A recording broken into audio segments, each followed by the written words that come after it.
발로 쓴 칙칙한 기사는 가라 발칙한 경제. 오늘도 재미있는 경제 이야기 여러분들에게 들려드리겠습니다. 머니투데이 방송 권순우 기자 나와 있습니다. 어서 오세요. 안녕하세요. 상식의 반대말은 욕심이라고 생각하는 상식주의자 권순우입니다. 네, 반갑습니다. 저는 시장 읽는 남자 이주호 앵커입니다. 자, 오늘도 저희가 굉장히 핫한 분을 모셨죠? 예. 네. 요새 굉장히 떴어요. 원래는 저희랑 하셨어요. 예. 그러니까 이분이 팟캐스트 상으로는 저희의 세 번째 출연이시고, 예. 이제 저희가 동영상을 만든 거는 이제 얼마 안 됐으니까 동영상 첫 번째 출연이신데, 예. 많이 뜨셨다면서요? 그 사이에 일단 김영준 작가님 모셨습니다. 네, 반갑습니다. 안녕하세요, 김영준입니다.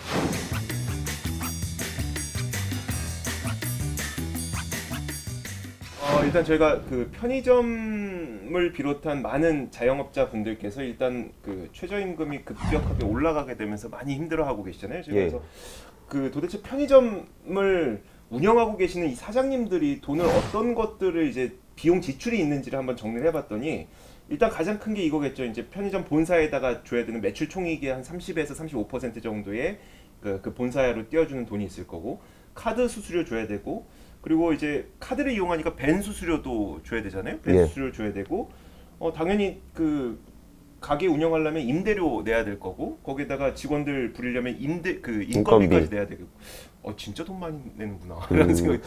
작가님, 근데요, 그 최저임금이 좀 이번에 인상이 꽤 또 이제 두 자리 수가 됐는데, 그렇죠. 17% 되고 16.7% 되고 이번에 10.9% 됐는데, 이 정도 되면은 그 편의점주 입장에서 느껴지는 부담이 사실 저희는 체감적으로 하기는 좀 어려운 것 같은데, 실제 좀 분위기를 좀 어떻게 보세요?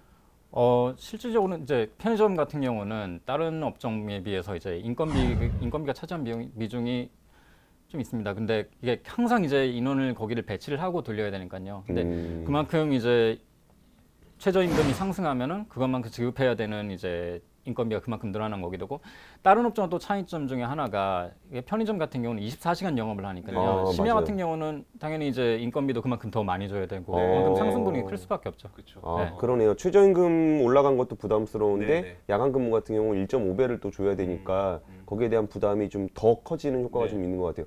그래가지고 결국은 이제 그거에 대한 화살이 사실 본사 쪽으로 좀 쏠리는 측면이 좀 있는 것 같아요. 그래서 공정거래위원회가 얼마 전에 이제 편의점 본사 조사를 하겠다 뭐 이런 얘기들도 했는데, 실제로 그렇게 본사가 편의점으로부터 가져가는 수수료가 많은가요? 일반적으로 지금 얘기하는 게 보통 국내 편의점 업계의 경우는 이제 매출 총이익, 그러니까 매출에서 이제 매출 원가를 제한 걸 매출 총이익이라 얘기하는데, 그게 매출 원가 비율이 전체 한 70% 정도 차지하고 있습니다. 그래서 그러니까 10,000원짜리 물건을 본사에서 들여오면 그 중에 한 7,000원 정도는 소비자가가 10,000원일 경우에는 그게 그 매출, 그러니까 그 상품 들여오는 가격은 한 7,000원 정도 되는 거죠. 그러면 3,000원 정도 남는데 이걸 매출 총이익이라 해요. 여기서 본사가 수수료를 얼마나 가져가냐? 국내 업계들 기준으로는 30에서 한 35% 정도, 회사마다 조금 차이가 있습니다. 30에서 35%를 가져가요. 일본 같은 경우는 좀 차이가 있긴 합니다. 일본 같은 경우는 업계마다 차이가 있는데, 일단 미니스탑 같은 경우는 일본에서는 역시 30% 정도를 하고 있고요. 업계 1위가 세븐일레븐인데, 세븐일레븐 같은 경우는 40% 중반대입니다. 굉장히 높은 편이에요. 40% 중반이요? 네. 그러면 우리나라보다 훨씬 높네요. 거의 10% 가까이 높은 편이죠. 그러니까 이것만 놓고 보면은 그렇게까지 비싸던 게 수수료율이 굉장히 높다라고 하는 우리나라 수는 편의점 없는 본사 괜찮네 막 이렇게 생각해요. 그건 아닐 것 같아요. 일단 숫자로는 그렇게 나타나는 거고. 그런 거죠. 요새는 또 국회에서 얘기 나오는 것 중에 하나가, 본사가 이게 가맹점을 너무 많이 내주는 게 문제 아니냐 뭐 이런 얘기들도 나오는데, 실제로 그렇게 근데 많긴 많은 것 같아요. 주변에 둘러보면. 이게 도대체 얼마나 많은 거예요? 올해 이제 3월쯤에 이제 4만 개 돌파해서 4만 개. 네. 지금 현재는 대략 이제 4만 2천 개 정도로 추정이 되고 있는데요. 일본 같은 경우는 지금 현재 거의 이제 약 지금 현재 5만 7천 개 정도로 추정이 되고 있는데, 이렇게 보면은 뭐 별반 차이가 없어 보이는죠. 4만 개냐 5만 개냐 차이. 여기가 고려해야 될 게 사실 인구수 일단 고려를 해야죠. 인구수가 얼마나 차이 나죠? 일본 같은 경우는 인구수가 약 1억 2천 정도고요. 우리나라 경우는 5천이지 않습니까? 5천만이지 않습니까? 그렇죠. 2배가 넘죠, 일본이. 2배가 넘죠. 거의 50% 정도, 250%. 1.4배 정도 차이가 나니까, 거기서 이제 또 일단 그렇게 보면은 인구당 이제 그러니까 점포당 인구수 차이가 거기서 꽤 크게 벌어진 거죠. 일본으로 따지면 거의 아마 8만 개, 9만 개 된다는 얘기인데, 인구당으로 따지면은. 점포당 인구수 차이가 그렇게 차이가 나기 때문에 지금 거의 이제 편의점이 과다하게 이제 점포를 과다하게 개설해가지고 포화 상태에 이르렀다고 지금 얘기가 나오고 있는 거죠. 그 때문에. 또 문제가 되는 것 중에 하나가 점포당 매출이 1년 기준으로 할 때는 약 5억 원 정도 돼요. 5억 원. 많게 보이죠, 사실. 5억 원 이제 점포마다 매출이 5억 원이라는 게 되게 되게 많아 보이는데 사실 되게 적은 겁니다. 이게 365일 24시간 운영이 기본이잖아요. 네네, 그렇군요. 그럼 하루당으로 이제 쪼개 보면은 하루당 매출이 150만 원이 조금 안 돼요. 매출이 150만 원. 네, 하루 매출이 150만 원이 조금 안 돼요. 근데 거기서 무슨 비용 빼고 하면은 더 낮은 거죠. 근데 일본 같은 경우는 같은 시간을 운영하고 같은 시간과 같은 영업 일수로 운영을 하는 데 비해서 우리나라에 비해서 매출이 이제 점포당 3-4배가 더 높은 거니까 차이가 큰 거죠. 점포수도 거의 차이가 나지 않는데 매출은 그렇게 벌어지니까요. 그러면 거의 한 15억 원에서 한 20억 원 정도가 된다는 일본 거죠? 같은 경우는 그렇습니다. 그럼 말씀 들어보니까 이게 비율이 비슷하다고, 그러니까 비율은 일단 일본이 더 높다고 하더라도 예를 들어서 우리가 이제 100만 원을 벌어갖고 30만 원을 가져가는 거하고 그럼 나한테 떨어지는 건 70만 원이 떨어지는 거잖아요. 근데 만약에 이렇게 1000만 원을 벌어서 300만 원을 그러니까 40%에서 400만 원을 떼어간다 그래도 나한테 600만 원이 떨어지는 거니까 그러면은 뭐 저는 600만 원이 더 적은 것 같은데요? 근데 왜 우리나라 편의점은 왜 이렇게 점포가 많아요? 그거는 프랜차이즈 본사가 뭔가 좀 관리를 잘못하고 있는 거 아니에요? 점포가 이제 그렇게 늘어나는 데는 좀 배경이 좀 복잡한 배경들이 있는데요. 단적인 예 중에 이게 여러 가지 문제가 있습니다만 본격적으로 점포가 늘어나기 시작한 건 우리나라에서는 2015년부터 늘어났어요. 15년? 네. 얼마 안 됐네요? 얼마 안 됐어요. 2015년 당시에 우리나라 전국의 편의점 개수가 어느 정도였냐? 2만 개가 조금 넘었어요. 2만 개? 3년 만에 그럼 2배가 늘어난 거예요? 거의 2배 가까이 늘어난 거죠. 네. 왜 그렇게 늘어났냐? 그 배경을 좀 이해될 필요가 있는데요. 이게 결정적인 이게 두 가지 요인이 있습니다. 뭐 언제나 공급 요인이 있고 수요 요인이 있잖아요. 네네. 편의점이 늘어나게 된 그 수요 요인을 보면은 아무래도 이제 퇴직자들이 산업에 이제 자영업에 뛰어들기에는 편의점만큼 만만한 업종이 없거든요. 네.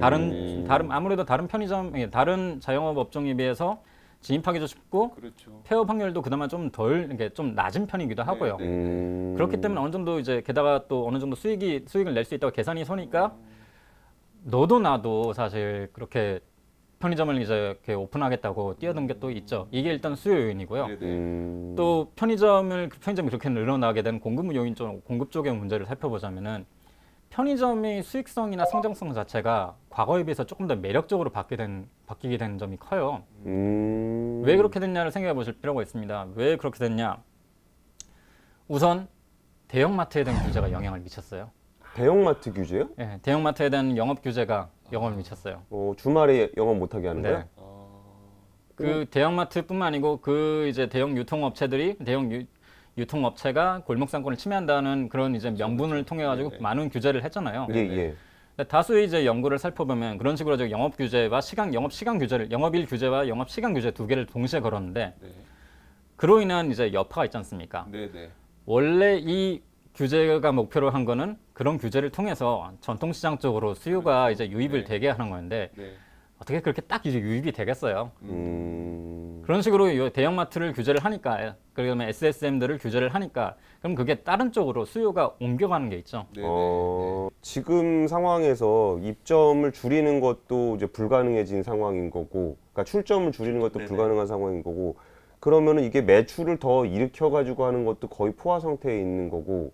그렇다고 편의점 보고 야 니네 출점하지 말라 그러면 이제 공정거래위원회가 또 그걸 못하게 한다는 거고 그렇다고 해서 수수료율 자체가 높은 수준도 아닌 거고 정말 그럼 그냥 받아들여야 되는 그러니까 지금 상황이 그렇게 인건비는 올라가고 그러다 보니까 이제 내가 사장님인데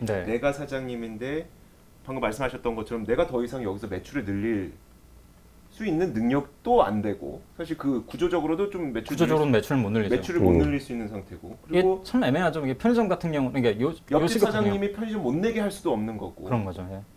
그러면 내가 할 수 있는 방법은 비용을 줄이는 것밖에 없는데 그 비용이라는 건 대부분 이제 뭐 수수료가 될 거고 매출 총이익에 대해서 뭐 본사에게 떼어주는 게 될 거고 카드 수수료가 될 거고 인건비가 되는 건데 요새 그거 줄이고 있대요. 자기 월급.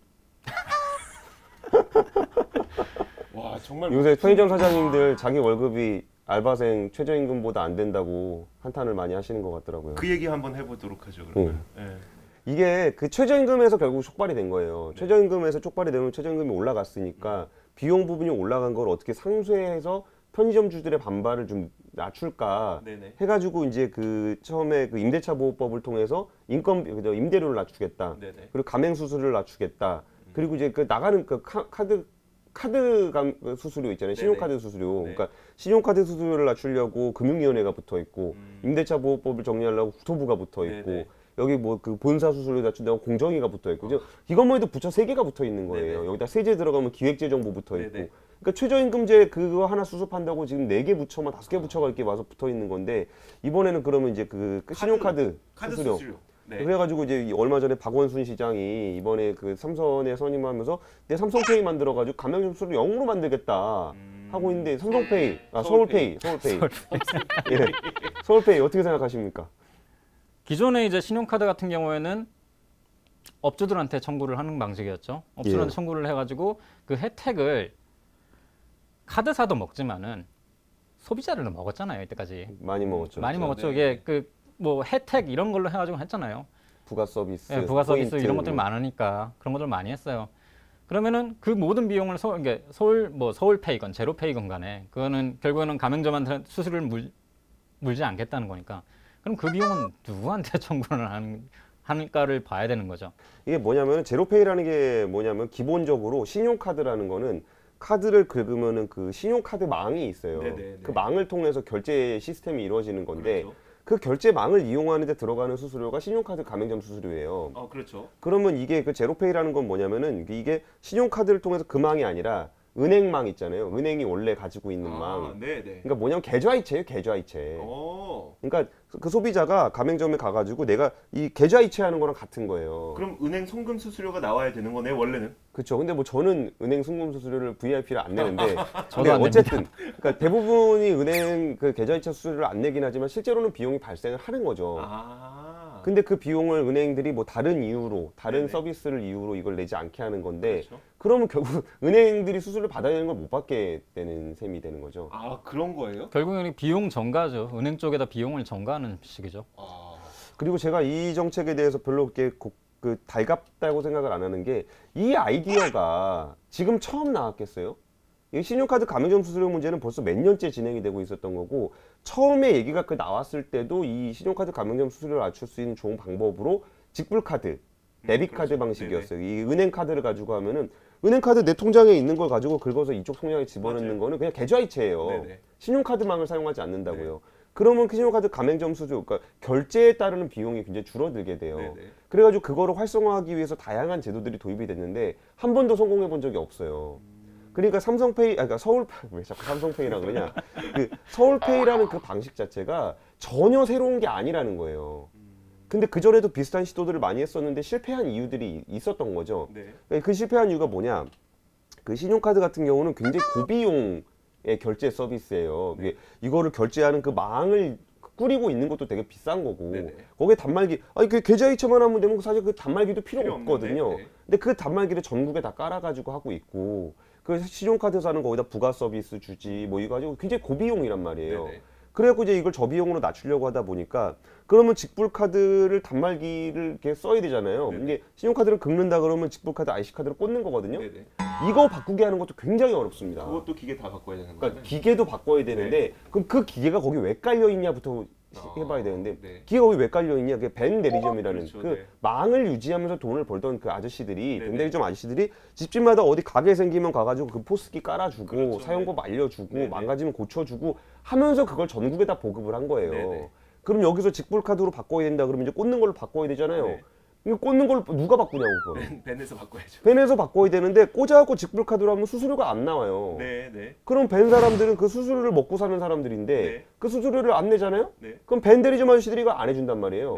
그러면 이제 가맹점주들이 일일이 자기가 그 물건을 구매를 하고 유지 보수를 하고 교육을 하고 막 이걸 해야 돼요. 그러면 저 지방에 있는 어디 작은 담배 가게 할머니가 그래? 직불 카드를 쓰면 이게 수수료가 줄어든다고? IC로 그러면 바꿔야지. IC 카드로 바꿔야 되겠구만. 그래갖고 인터넷을 구매해가지고 이거 해고 이거 망을 설치하고 말도 안 되는 거란 말이야. 안 되죠. 이래가지고 그 전환하는 게 굉장히 힘들었어요. 네. 그리고 심지어 어떤 그 NFC 방식이라 그래가지고 이거 찍으면 되는 방식. 네네. 되게 편해 보이잖아요. 이거 뭘 긁고 그냥 찍으면 보안도 되고 되게 좋다. NFC 좋다. 그래가지고 그럼 NFC 단말기를 깔아야 되네? 그러니까 안 되는 거예요, 이게. 아무리 좋은 기술이라고 하더라도. 그래갖고 삼성이 무슨 짓을 했냐? 이건 삼성페이가 맞습니다. 삼성페이는 그 마그네틱 단말기를 읽어가지고 태깅을 하는 기존 태깅을 이용할 수 있게 했던 거예요. 이건 정말 그러면은 기존 단말기를 안 바꿔도 되는 거니까 이건 되겠다 했는데 지금 삼성페이 많이 안 쓰잖아요. 많이 쓰죠. 많이 쓰는데 생각보다 많이 안 쓴다는 거예요. 그러면 카드도 안 들고 다녀야 되고 핸드폰으로 그냥 하고 되고 단말기 그대로 써도 된대. 근데도 잘 안 되는 거예요. 이게 왜 안 되냐? 핸드폰 주기가 싫어. 내 핸드폰을 남의 손에 맡기는 그 행동 자체가 변하는 게 어렵다는 거예요. 그리고 이제 사람 그 가게 가갖고 이제 예를 들어서 이걸 좀 써본 사람은 모르겠는데 가맹점에서 계산해 주세요. 그러니까 핸드폰을 이렇게 내밀어. 그 사람이 아니 카드를 주셔야지 왜 핸드폰을 주시냐? 이게 그렇게 사람의 행동을 바꾸는 게 쉬운 일이 아니라는 거예요. 이런저런 문제들이 그 고비용 구조로 있었을 때 그리고 카드 쓰는 사람도 내가 포인트 막 쌓이잖아요. 그럼 내가 포인트를 안 쌓아가면서 현금 직불 결제를 해야 될 이유가 없는 거야. 그럼 그 사람들한테 힘들게 사는 가맹점주를 위해서 비용이 싼 직불 카드를 쓰십시오. 그러면 왜요? 당연한 거잖아요, 그게. 이런 것들이 중첩적으로 작동돼 갖고 돌아가는 게 지금 그 신용카드 시장이란 말이에요. 그러니까 이게 맞아요. 저비용 구조로 가는 건 맞는데 저비용 구조로 가는 게 얼마나 어려운지에 대한 이야기를 드리는 거예요. 그래서 서울페이 구상은 굉장히 뭐 좋은 구상은 맞아요. 하지만 독창적인 구상은 아니었고 옛날부터 했던 거다. 그럼 이거를 할 수 있는 인센티브가 누구한테 있을까라고 했을 때 저는 사실 그 혁신 핀테크 업체들이 좀 가능성이 있지 않을까 했어요. 핀테크 업체들이 그런 직불 방식으로 결제 시스템을 바꾸면서 비용을 낮추고 이 인프라를 자기가 지배함으로써 다른 비즈니스 모델을 만들어낼 수 있다면 핀테크 업체들이 이걸 한번 흔들 수도 있겠다는 생각이 들었는데 서울시는 아니에요. 서울시는 아니죠. 서울시는 공무원들이 그걸 할 수 있는 그런 시장이 아니기 때문에 저는 그게 뭐 제로페이가 돼갖고 카드사들이 어려워진다거나 하는 걱정하지 않습니다. 그래요? 왜냐하면 그게 안 될 거니까. 이런 문제. 극단적으로 얘기하면은 뭐 서울페이, 제로페이 필요 없고요. 그냥 카카오 송금이나 토스나 이런 그런 앱을 쓰게 하는 것도 이제 오히려 그게 더 단순한 방법이죠. 그렇죠. 시스템적으로 보면 되게 단순한 방법인데 문제는 이것도 하기가 좀 힘들어요. 그게 노점상들이 많이 있는 그런 길 쪽 가보신 적 있어요? 이거 그런 노점상 그런 노점상들 중에서 가끔씩 그렇게 송금으로 지불하게 한 데가 있어요. 근데 그것도 은근히 좀 귀찮긴 합니다. 사실 신용카드 카드는 그냥 내고 하면 끝이잖아요. 근데 그거 가지고 또 누르고 이거 더 하는 것도 일이긴 하거든요. 하지만 그분들은 그렇게 하면 깎아주시죠.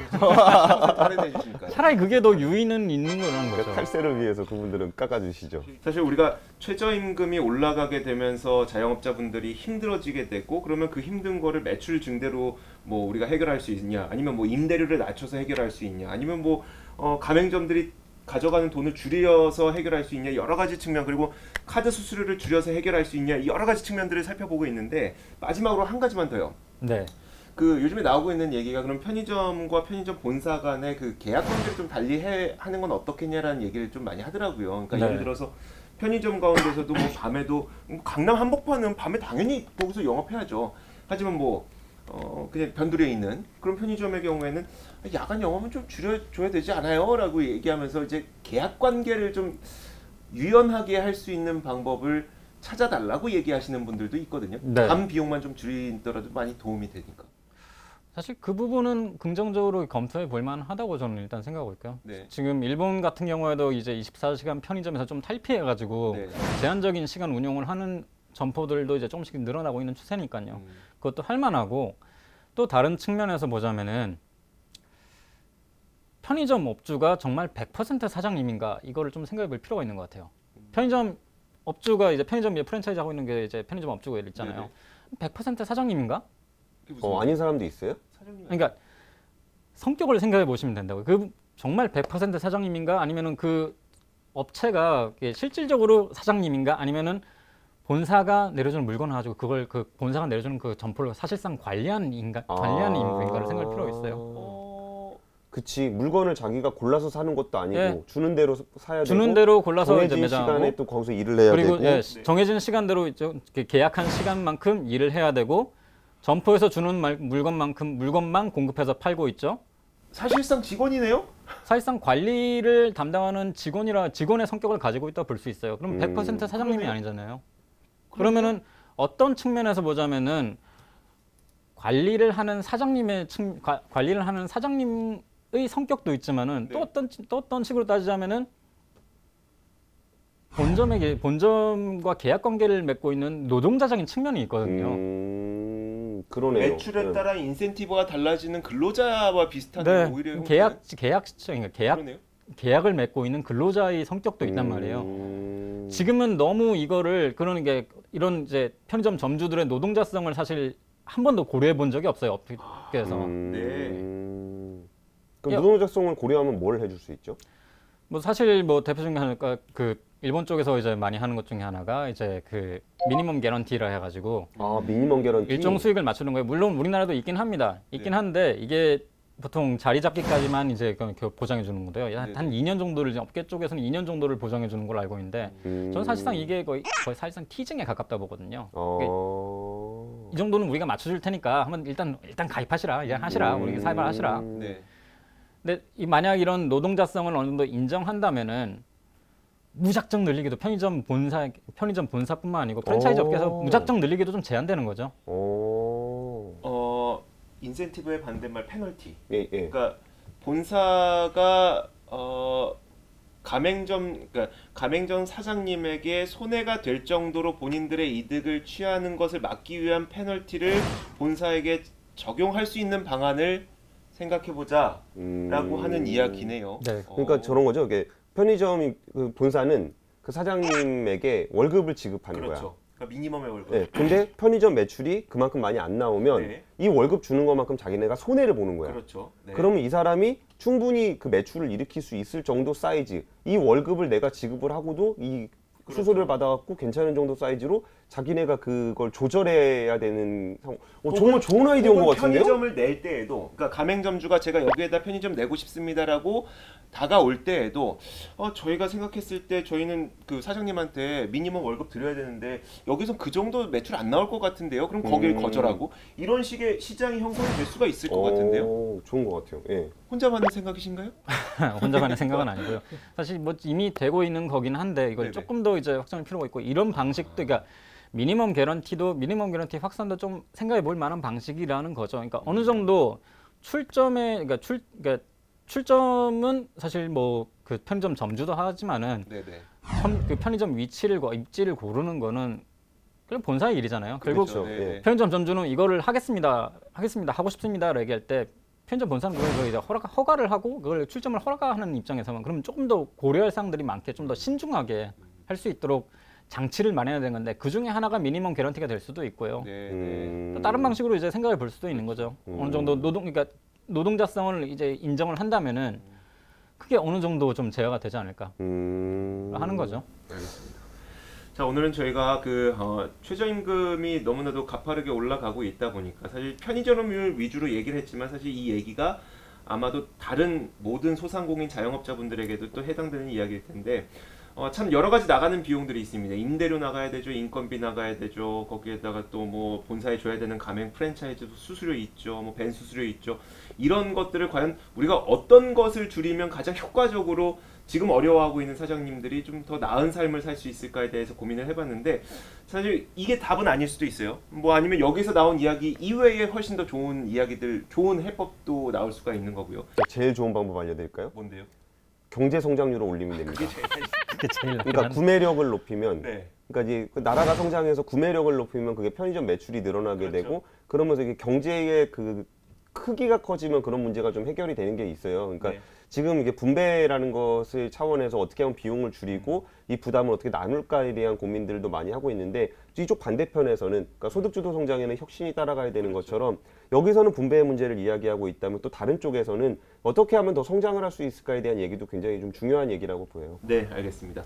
일단 그럼 빠른 성장이 지금 이루어지지가 않고 있는 상태에서 어떻게 해결할 것인가를 저희가 이 시간을 통해서 한번 고민을 해봤습니다. 자, 지금까지 골목의 전쟁 저자 김영준 작가와 함께 여러 가지 고민해봐야 되는 부분들을 논의해봤습니다. 자, 오늘 발칙강연제 여기서 마무리 짓겠습니다. 감사합니다. 고맙습니다.